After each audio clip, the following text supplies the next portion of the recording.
இயக்குனர் பாலாவை நம்பின கடைசியில என் வாழ்க்கை இப்படி போயிடுச்சுன்னு சொல்லிட்டு சாட்டை பட நடிகர் புலம்பிக்கிட்டு இருக்காரு. என்னன்னு தெரிஞ்சுக்க இந்த வீடியோவை ஃபுல்லா பாருங்க.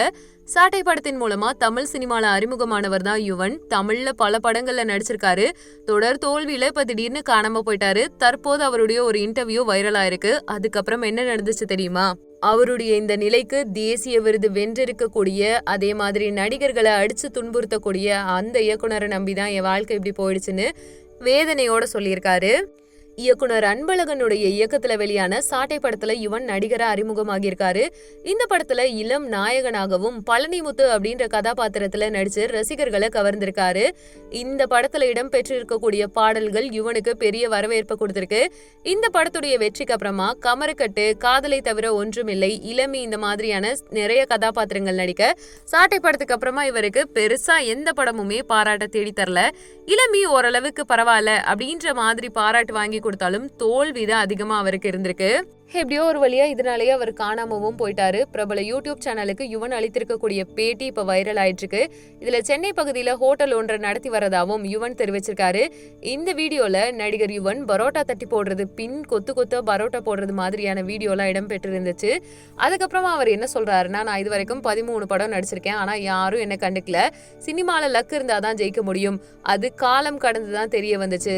சாட்டை படம் நல்ல படம், ஆனா அதுக்கடுத்து நல்ல படங்கள் நடிக்க முடிஞ்சுமே எனக்கு பெருசா வாய்ப்பு இல்ல, ரிலீஸ் ஆகாம தள்ளி போச்சு, நிறைய ப்ராப்ளம்ஸ் வந்துருச்சுன்னு புலம்பியிருக்காரு. இவன் ஆள் மனசுல இருந்து சொல்றாரு, கம்பேக் கொடுக்கவே முடியல, நிறைய ப்ராப்ளம்ஸ் போயிட்டே இருந்துச்சு, அப்படியே லைஃபும் போயிடுச்சுன்னு சொல்லிட்டு.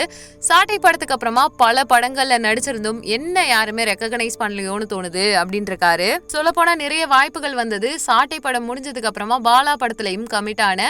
அது மட்டும் இல்லாம என்னால நம்ப முடியல, இயக்குனர் பாலா படத்துல நான் நடிக்கிறேன்னு இது வெளியில யார்கிட்டயுமே சொல்லாம மனசுக்குள்ளேயே வச்சிருந்தேன். அதுக்கப்புறமா ஒரு நாள் என்ன பாலா சார் கிட்ட கூட்டிட்டு போனாங்க, போட்டோ ஷூட்லாம் நடத்தினாங்க. அவர் ப்ரொமோஷனுக்காக போட்டோக்கள்லாம் எடுத்து வச்சிருந்தாரு.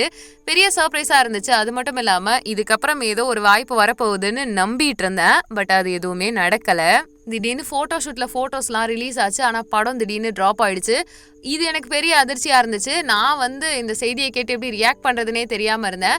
பாலா சார் படத்தை ரொம்ப நாள் நான் நம்பிட்டே இருந்தேன். இது என் வாழ்க்கையில பெரிய இடியா போச்சு. அதுக்கப்புறம் பெருசா வாய்ப்புகள் மேல நம்பிக்கை இல்லை, ஏன் மேலேயே நம்பிக்கை இல்லாம போயிடுச்சு. கான்ஃபிடென்ஸ் மொத்தமா உடஞ்சு இப்ப நான் இருக்கிற நிலைமைய என்னால சுத்தி இருக்க யாராலையும் சொல்ல முடியாத அளவுக்கு போயிட்டேன். ஸோ இதனால நான் உணர்ந்த ஒரே ஒரு விஷயம், நம்ம லைஃப்ல நம்ம ஏதோ ஒன்று கத்துக்கிட்டோம். ஏன்னா பாலா சார் படத்துக்காக தான் பரோட்டா அடிக்கிறதுக்கே கத்துக்கிட்டேன்.